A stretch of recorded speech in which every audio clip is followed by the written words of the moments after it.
오늘 마태복음 26장 20절에서 24절의 말씀을 가지고 너무 외롭고 고독한 십자가의 길이라는 제목으로 여러분과 함께 같이 말씀을 나누도록 하겠습니다. 여러분, 오늘이 무슨 날입니까? 주일이죠. 근데 우리 기독교의 절기 가운데 오늘을 우리는 종려주일로 지킵니다. 우리가 어떠한 명칭에 대해서 제대로 알 필요가 있죠. 우리가 그걸 모를 때에는 그가 가지고 있는 그 의미, 그리고 그가 가지고 있는 모든 은혜들, 편리함들, 이 모든 것들을 망각할 때가 있다는 것이죠. 저도 저를 차를 운전하긴 합니다만 차를 운전하면서 가끔 가다가 옆에 탄 청년이 목사님 여기에 이런 기능이 있는 거 아세요? 하면서 툭툭툭 눌러줘서 그 기능이 막 이렇게 활성화되는 걸 보면요, 이런 그런 기능이 있었어? 이런 기능이 있었어? 막 그렇게 흥분한 적이 몇 번 있었습니다. 왜냐하면 그런 기능을 모르니까, 그 버튼이 있음에도 불구하고 그 의미를 모르니까 여러분 전혀 그 의미를, 편리함을 사용하지 못하더라는 것이죠. 여러분, 우리도 마찬가지입니다. 종려주일이 뭐죠? 고난주간이 뭐죠? 성경에서 이야기하는, 또 여러분 기독교 절기로 이야기하는 이 모든 것에 대해서 우리가 분명히 명확하게 알고 있어야 된다는 것입니다. 그냥 종려주일이 있다는 거 알아요. 근데 그게 어떤 의미인지 모른다면 우리는 다시 한번 예수님에 대해서 더욱더 심사숙고하고 깊이 묵상할 필요가 있다는 것입니다.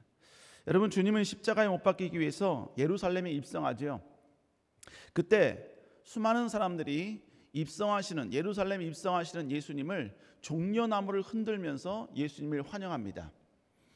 그리고 그날 종려가지를 흔들면서 환영한 그날, 바로 그 날을 우리 기독교에서는 종려주일로 지키는 것입니다.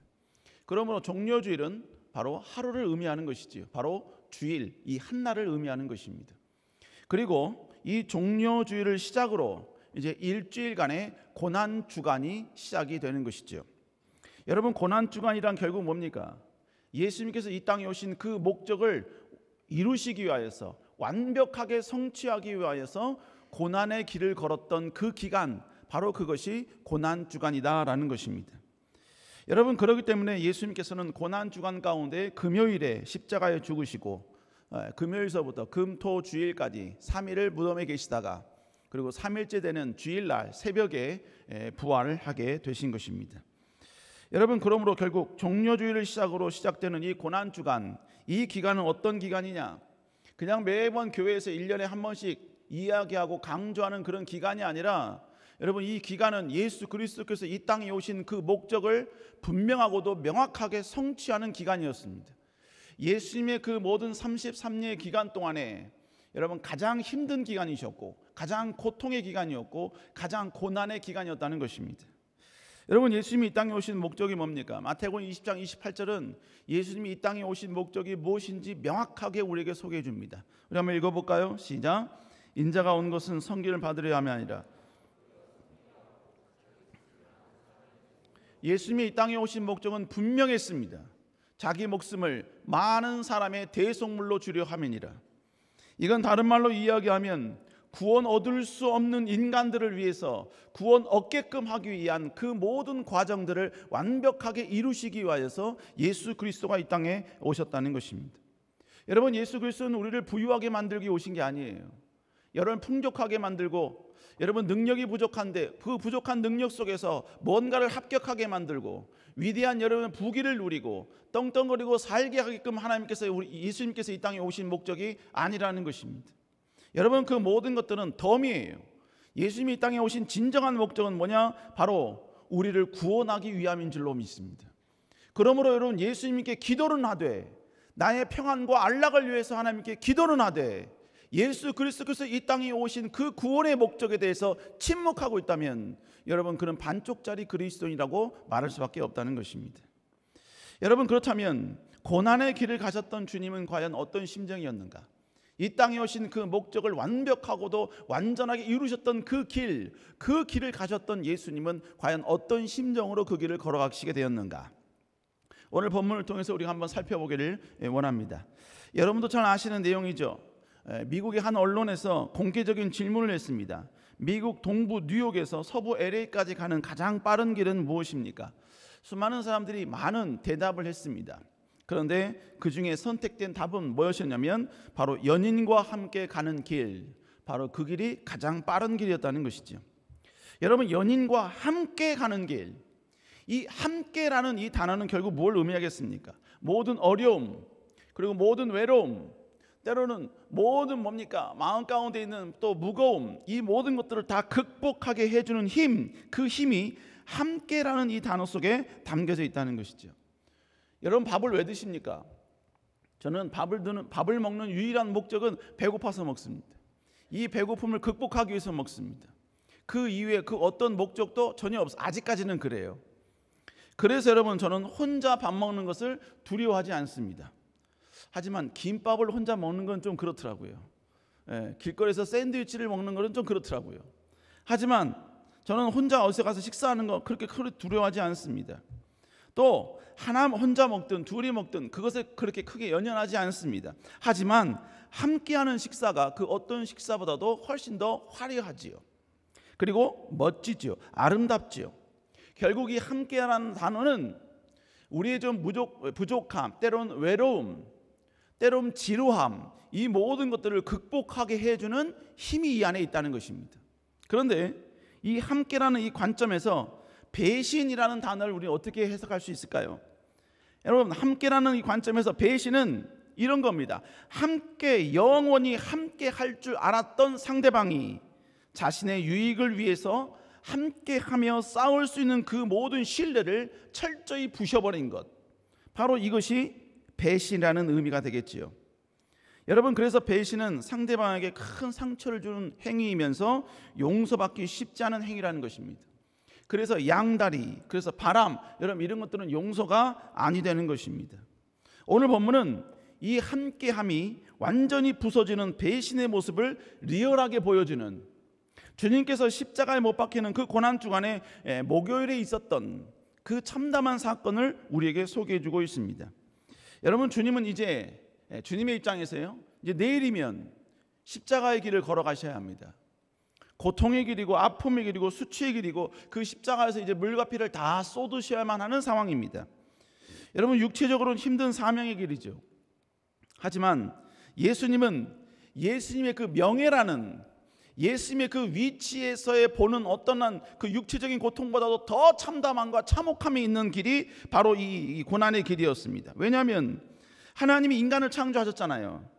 그런데 지금 십자가의 길은 창조된 인간에게 예수님이 인간 이하의 대접을 받으면서 예수님께 죽음을 당하는 과정이기 때문에 그런 것입니다. 또 죄가 없으신 주님이 죽어도 시영치 않을, 여러분, 그러한 극악한 죄인들의 손에 여러분 죽게 되는 과정이기 때문에 그런 것이지요. 또 창조주가 만든 그 피조물에 의해서 억울하게 죽음을 당하는 순간, 그것이 바로 십자가의 사건이었다는 것입니다.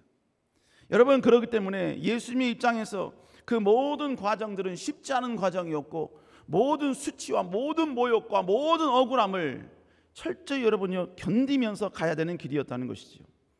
그런데 이 모든 길을 가기 전에 주님께서는요, 그 전날 밤에 모든 제자들을 불러 모읍니다. 그리고 그들과 함께 성만찬을 하지요. 오늘 여러분과 함께 할 이 성만찬, 바로 이 예식을 예수님께서 거행을 하신다는 것입니다. 근데 예수님께서 이 말씀을 하시면서 정말로 뼈아픈 말씀을 하십니다. 마태복음 26장 21절 읽어볼까요? 시작. 그들이 먹을 때 이르되 내가 진실로 너희에게 이르노니 너희 중에 한 사람이 나를 팔리라 하시니. 너희 중에 한 사람이 나를 판다는 거예요. 여기서 이 판다라는 이 단어는 헬라어 보면 파나디노미라는 단어입니다. 그 뜻은 뭐냐? 넘겨주다, 항복하다, 배신하다라는 뜻이에요. 그러니까 여러분, 우리는 구체적으로 매일 이 본문을 근거로 유다가 예수를 팔았다라고 이야기하는데, 여러분, 원칙적으로 원문을 보면 팔았다는 의미라기보다도 배신했다라는 의미인 것이죠. 그래서 여러분, 오늘 NSB 뉴 아메리칸 스탠다드 버전에 보면 오늘의 이 본문을 어떤 단어를 사용했냐, 바로 betray라는 단어를 사용했습니다. 배신했다는 거예요. 어찌됐건 여러분, 지금 주님은 예수님 제자들과 성만찬을 하시면서 언급한 게 뭐냐? 너희들 가운데 한 명이 예수님을 배신할 것이라는 것이죠. 그가 누굽니까? 우리가 너무나 잘 알고 있는 가룟 유다죠. 여러분, 제자라면 예수님을 절대로 배신하지 말아야 될 존재 아닙니까? 끝까지 찾아가야 되고 또 끝까지 따라가야 되고 끝까지 여러분이 어떠한 여러분 역경을 그 주인이 당한다 할지라도 그 역경과 함께 가야 될 존재가 바로 이 제자 아니냐 이거예요. 여러분, 그런데 주님은 이러할 제자임에도 불구하고 그 제자가 자신을 배신할 것을 십자가의 길을 걸어가기 바로 직전에 제자들에게 이야기했다는 것입니다. 여러분, 이것뿐만 아니죠. 예수님이 성만찬을 갈 때 이 함께함의 부서짐과 깨어짐은 이 가룟 유다뿐이 아니었습니다. 다른 제자들은 어떠했습니까? 여러분, 다른 제자들도 마찬가지였죠. 베드로는 어땠어요? 누가복음 22장 34절 읽어볼까요? 시작. 네가 나를 세 번 모른다 부인하리라 하시니. 예수님이 이제 십자가 길을 걸어가셔야 되는데 제일 먼저 가룟 유다가 배신한다는 걸 이야기했어요. 두 번째는 또 누굴 이야기하는 겁니까? 베드로에게 이야기합니다. 베드로, 네가 닭이 울기 전에, 세 번 울기 전에 나를 부인한다는 것입니다. 여러분, 가장 수제자조차도 함께 해야 될 그 모든 것들을 완전히 박살내버리는 존재로 바뀌어버렸다는 것입니다. 그러면 나머지 10명의 제자들은 어떻습니까? 10명의 제자들 다 마찬가지예요. 마태복음 26장 32절에 예수님께서 제자들에게 이렇게 말씀합니다. 읽어볼까요? 시작. 제자들에게 이르시되 오늘 밤 너희가 다 나를 버리리라. 여러분, 예수님께 제자들에게 이야기하는 거예요. 너희들 나 다 버릴 거다. 다 도망갈 거다. 여러분, 이 모든 것은 어느 정도 차이는 있지만 결론적으로 보면 배신입니다. 여러분, 이 세상을 살아가면서 진짜 힘든 게 뭘까요? 뭐 많은 것들이 있겠습니다만 제가 생각하는 것 가운데 힘든 것 중에 하나가 뭐냐? 바로 배신인 것 같아요. 내가 신뢰했던 사람이 나를 배신한 거야. 근데 이거 더 힘든 게 뭐냐면요, 내가 차라리 나를 배신한 걸 모르고 있으면 상관이 없는데 상대방이 나를 배신했다는 것을 누군가를 통해서 내가 안 거예요. 여러분, 그 알았다면 이건 더욱더 어마어마한 큰 충격이겠지요. 근데 더 큰 충격이 뭐냐면 내가 의도치 않게 상대방이 나를 배신한 그 현장을 내가 목격했다면, 여러분, 이러면 아마 눈이 뒤집힐 겁니다. 눈이 뒤집힐 거예요. 그런데 안타깝지만 주님은 지금 모든 제자들이 자기를 다 배신할 것을 다 이야기를 했어요.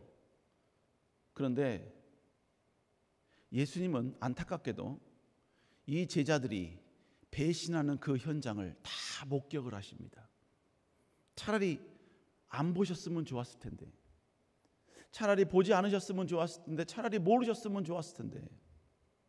여러분, 그 첫 번째가 누구였습니까? 가룟 유다였죠. 조금 전까지 함께 먹던 이 가룟 유다는요, 성만찬이 끝나고 난 다음에 그는 바로 그 현장을 떠납니다. 그래서 대제사장에게 가서 예수님이 어디서 홀로 있는지, 무리들이 없는 상태로 여러분 외로이 있는지 그들에게 이야기를 해주죠. 여러분, 그래서 그는 대제사장과 모든 장로들이 데리고 있는 군사들을 데리고 예수님을 잡기 위해서 겟세마네 동산에 옵니다. 그리고 예수님께 이런 행동을 하죠. 마가복음 14장 44절부터 46절 읽습니다. 시작. 예수 파는 자가 이미 그들과 군호를 짜 이르되 내가 입 맞추는 이가 그이니 그를 잡아 단단히 끌어가라. 자, 그러면서 후반절 랍비어 하고 입을 맞추니. 여러분, 여기서 예수를 파는 자, 이건 가룟 유다를 이야기하는 것이죠.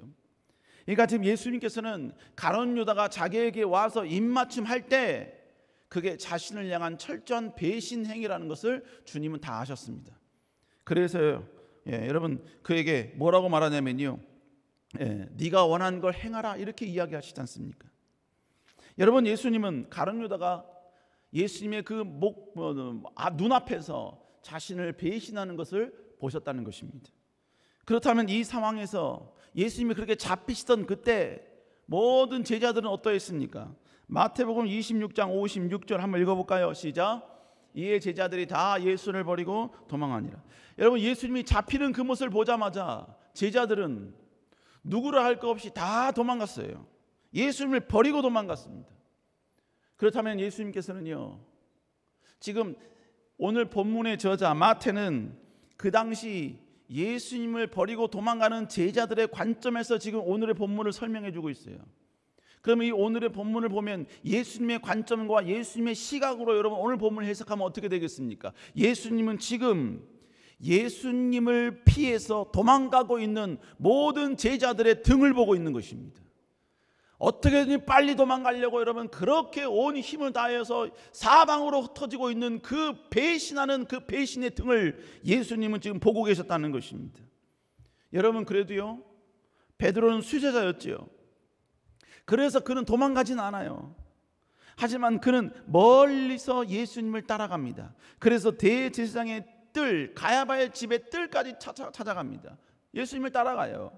그런데 결국 그도 예수님을 부인하지요. 누가복음 22장 60절 읽어볼까요? 시작. 베드로가 이르되 이 사람아 닭이 울더라. 지금 여기서 내가 말하는 걸 알지 못하다, 이 말이 무슨 얘기냐면 지금 예수님을 부인하는 장면이에요. 너도 예수님을 따르는 사람이지 라고 이야기했을 때 베드로는 여러분 2번 부인하고 오늘 3번째, 오늘 보면 3번째 부인하고 있는 것입니다. 나는 네가 무슨 말 하는지 모르겠다. 여러분 그때 이 배신하는 그 장면을 안타깝지만 예수님이 보셨다는 것입니다. 누가복음 22장 61절 읽어볼까요? 시작. 주께서 돌이켜 베드로를 보시고 주의 말씀 곧 오늘 닭 울기 전에 내가 3번 나를 부인하리라. 오늘 본문에 보니까 그가 베드로가 여러분 이제 막 예수님을 배신하고 부인했을 그때 60절에 그렇게 이야기하죠. 그리고 61절에 예수님께서 돌이켜 베드로를 보시니 라고 말씀하고 있습니다. 영어 성경에 보면요, The Lord turned and looked at Peter 이렇게 이야기합니다.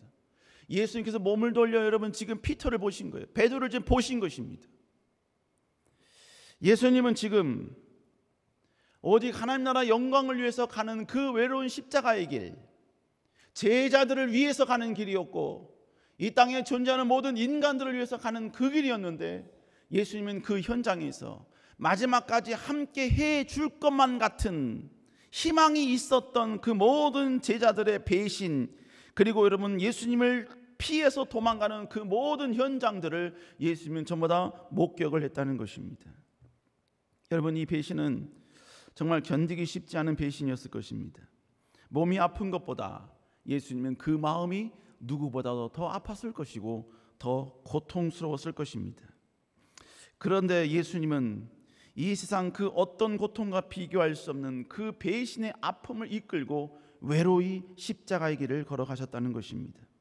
그 십자가의 길은 예수님 스스로를 위한 것도 아니라 이 땅에 있는 백성들과 그 제자들을 위한 길이었는데, 어떻게 보면 여러분 주님이 굳이 그 길을 가지 않으셔도 됐었는데 주님께서는 외로이 홀로 모든 배신의 고통을 안고 그 길을 묵묵히 걸어가셨다는 것입니다.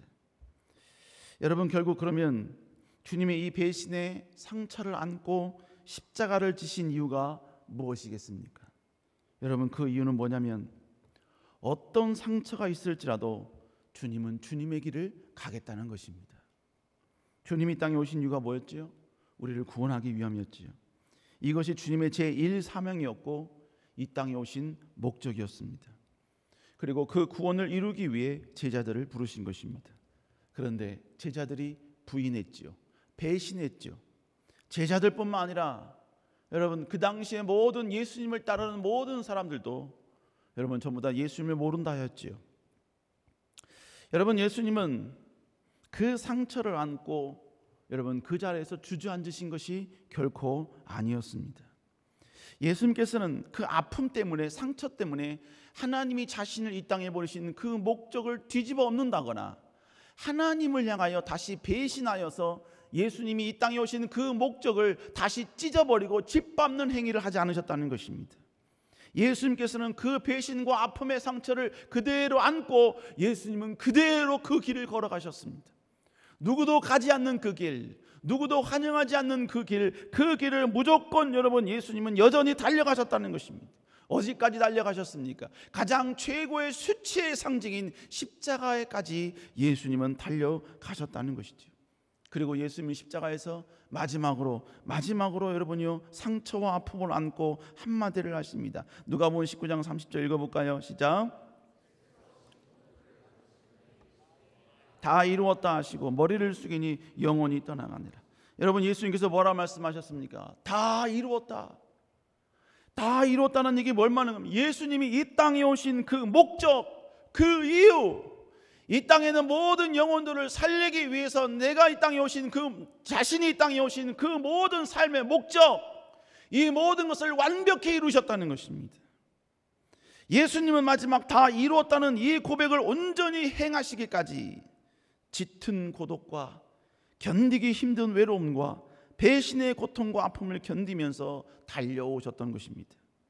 주님은 함께함을 완전히 박살내버린 제자들의 그 모든 배신이 힘들다고 주님이 가셔야 될 그 길을, 주님에게 주신 그 모든 사명들을 여러분 멈추거나 부인하거나 버리지 않으셨다는 것입니다. 내가 다 이루었다라는 이 말을 할 때까지 예수님은 침묵하면서 묵묵히 그 길을 걸어가셨다는 것입니다. 내가 다 이루었다. 여러분, 이 말은 주님이 이 세상에 계시는 동안 하셨던 어떤 말보다도 가장 힘이 없고 가장 여러분요 연약하고 나약한 목소리로 이야기했던 고백이었을 것입니다. 왜냐하면 주님은 이제 곧 죽을 상황에 이르기 때문인 것이죠.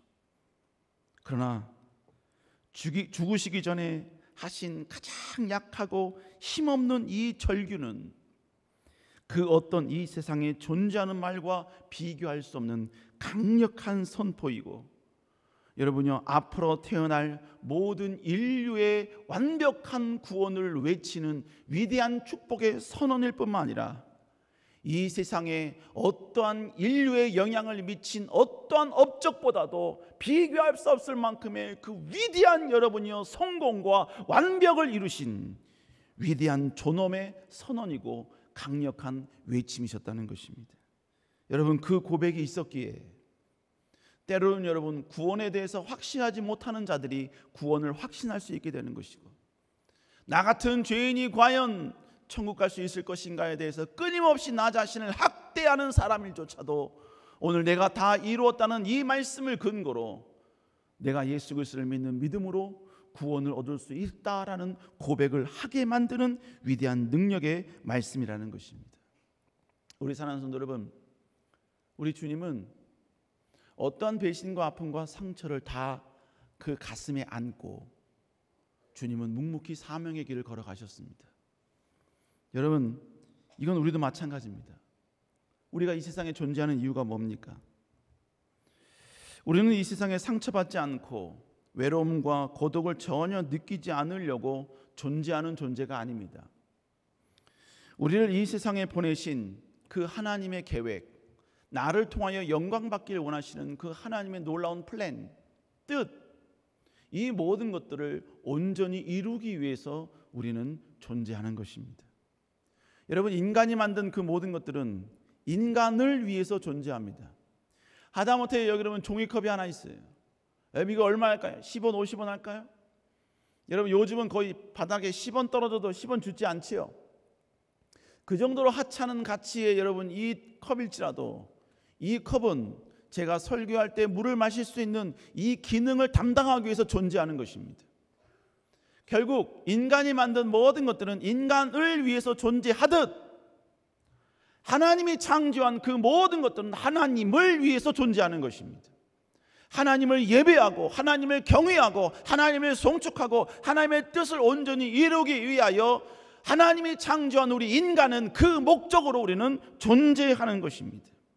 여러분, 그러므로 우리가 때로는 아픔의 길을 간다 할지라도 고난과 역경의 길을 간다 할지라도 때로는 상처를 받아서 그 자리에 주저앉는다 할지라도, 아니 인생이 엄청난 역풍을 받아 그 앞에 엎드렸다 할지라도 나 홀로 광야에 홀로 외로이 내팽개쳐진 그런 존재처럼 있다 할지라도, 그래서 여러분요 우리의 마음이 생각이 갈기갈기 찢겨졌다 할지라도 우리는 그럴지라도 우리는 주님 나라 영광을 위해 살아야 하는 것입니다. 주님의 이름을 위해서 여러분요 하나님의 주신 사명과 하나님의 계획을 뜻을 이루겠다는 분명한 목적과 이유를 가지고 우리는 다시 한번 전진해야 되며 다시 한번 여러분 우리는 정복하는 인생을 살아가야만 한다는 것입니다. 그래서 여러분 결국 우리도 마지막 날 여러분 이제 마지막 호흡이 끊기는 그날, 마지막 외마디로, 한마디의 그 외호흡으로 여러분이 내가 다 이루었다 라는 이 고백을 조심스럽게 할 수 있을 정도까지 우리는 전진해야 된다는 것입니다. 우리 사랑하는 성도 여러분, 그런 여러분 될 수 있기를 다시 한번 주의 이름으로 축복합니다.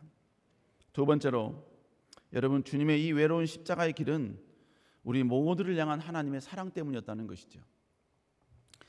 주님은 지금 제자들에게 완벽히 다 배신당했다는 사실을 말씀드렸습니다. 그리고 그 배신을 예수님은 목격했다라는 것을 또 말씀을 드렸죠. 그런데 주님은 그 십자가의 길을 걸을 때요, 그것보다 더 큰 배신을 경험하십니다. 우리가 전혀 예상하지 못했던 그런 배신이에요. 그리고 우리가 전혀 측량하지 못하는 그런 배신입니다. 그게 뭐냐? 예수님은 십자가에서 이런 고백을 하십니다. 우리가 마태복음 27장 46절 한번 읽어볼까요? 시작. 제9시쯤에 예수께서 크게 소리질러 이르시되 곧 나의 하나님 나의 하나님 어찌하여 나를 버리셨나이까 하는 뜻이라. 여러분, 예수님은 십자가에서 성경에 보니까 제3시에 못이 박혔다라고 이야기를 하고 있습니다. 제3시면 거기다가 6을 더하면 돼요. 그러면 오전 9시에 예수님은 십자가에 못 박혔다라는 의미가 되겠죠. 자, 그런데 오늘 마태복음 27장 46절에 보니까 이 고백을 했을 당시의 시간은 성경에 보니까 제9시다라고 이야기를 하고 있습니다. 지금 말로 이야기하면 오후 3시가 되겠죠. 여러분, 지금 예수님은 6시간 동안 지금 십자가에 매달려 계신 것입니다. 그리고 6시간이 되었을 즈음에 예수님은 오늘의 본문을 우리에게 선포하신 것입니다. 근데 뭐라고 이야기합니까? 엘리 엘리 라바 사박다니. 여러분, 이 고백은 아람어입니다. 아람어. 그 뜻의 의미는 뭐냐면 나의 하나님 나의 하나님 어찌하여 나를 버리셨나이까 라는 의미인 것입니다. 여러분, 예수님이 가장 힘들 때 예수님을 가장 품어줘야 될 대상이 누굽니까? 제자들과 모든 인간들은 다 예수님을 버렸다 하지만 예수님이 가장 힘들 때, 예수님이 가장 지칠 때, 죽음의 막바지에 이르렀을 때, 여러분 그때 예수님을 마지막까지 품어주고 껴안고 안아주고 예수님의 모든 고통을 제거해주고 모든 수치를 여러분 갚아줘야 될 그 존재가 누굽니까? 그분이 바로 하나님 아니십니까? 예수 그리스도의 아버지 되신 그 하나님 아니십니까? 그런데 그래야만 되는 존재가 그러지 않았다는 거예요. 예수님은 지금 나의 하나님 나의 하나님 어찌하여 나를 버리셨습니까? 예수님은 하나님을 향하여 지금 왜 나를 버리셨냐라고 지금 반문하고 계시는 것입니다. 여러분, 하나님이 왜 예수 그리스도를 지금 버리신 겁니까? 그 버린 결과로, 배신한 결과로 예수님을 십자가에서 그렇게 비참하게 죽게 만드신 이유가 무엇이었습니까? 여러분, 그 이유는 예수님이 싫어서가 아닙니다. 예수님 미워서가 아닙니다. 예수님이 그럴 만한 죄값을 치러야 되기 때문이 아닙니다.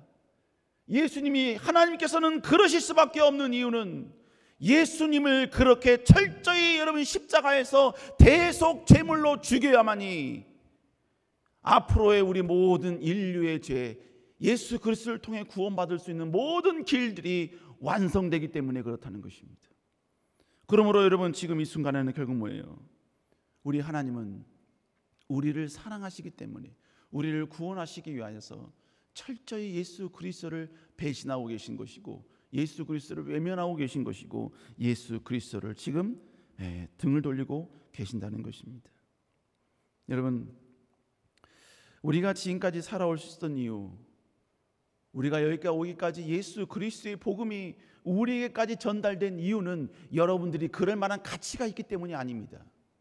우리가 복음을 받아들일 수 있을, 아니 하나님은 꼭 우리에게 복음을 전달해 줘야만 되는, 그 정도로 우리는 귀한 존재, 그 정도로 우리는 가치 있는 존재, 그 정도로 우리는 귀한 존재이기 때문에 우리가 여러분 예수 그리스도를 믿고 있는 게 아니에요. 오직 이유는 단 하나, 하나님의 일방적인 사랑 때문입니다. 하나님의 그 일방적인 사랑 때문에 우리가 지금 예수 그리스도를 통해 구원을 얻을 수 있는 것입니다. 저는 t 제곱입니다. t의 3승일 때도 있고 t의 4승일 때도 있습니다. 여러분 그래서 저한테 무슨 이쁘나요? 뭐 어쩌나요? 멋있죠? 뭐 그런 거 질문하지 마세요. 바로 전 팩트 공격 들어갑니다. 그러나 그리스도의 사랑이 저에게 있기 때문에 그 팩트를 아름다운 사랑으로 감쌀 뿐이지요. 저는 저희 아들이 잘생겼다고 저는 생각하지 않습니다. 저희 아들보다도 아멘하는 청년이 있었네요. 기억하겠습니다. 저는 저희 아들이 잘생겼다고 생각하지 않습니다. 그리고 저희 아들이 정말로 뭡니까? 모든 면에서 탁월하다고 전혀 생각하지 않습니다. 저는 T입니다. 그리고 저희 아들보다 훨씬 더 여러분 똑똑하고 훨씬 더 잘생기고 훨씬 더 젠틀하고 훨씬 더 여러분요 멋진 청년들 저는 엄청나게 많다고 저는 믿습니다. 그리고 저는 그렇게 알고 있습니다. 그러나 저는 그 어느 누구에게도 제 신장을 주지 않습니다. 오직 아들에게만 줄 겁니다. 제 심장이 필요하다면 이건 좀 고민해 봐야 될 것 같아요. 여러분 그러니까 어느 누구도 저한테 와서 신장 콩팥 좀 주세요 그런 말 하지 마세요. 전 T입니다. 제 아들이 말하지 않는 이상 누구에게도 좀 주지 않습니다. 여러분 이건 뭘 말하느냐? 아들이 그럴 만한 가치가 있기 때문이 아니에요.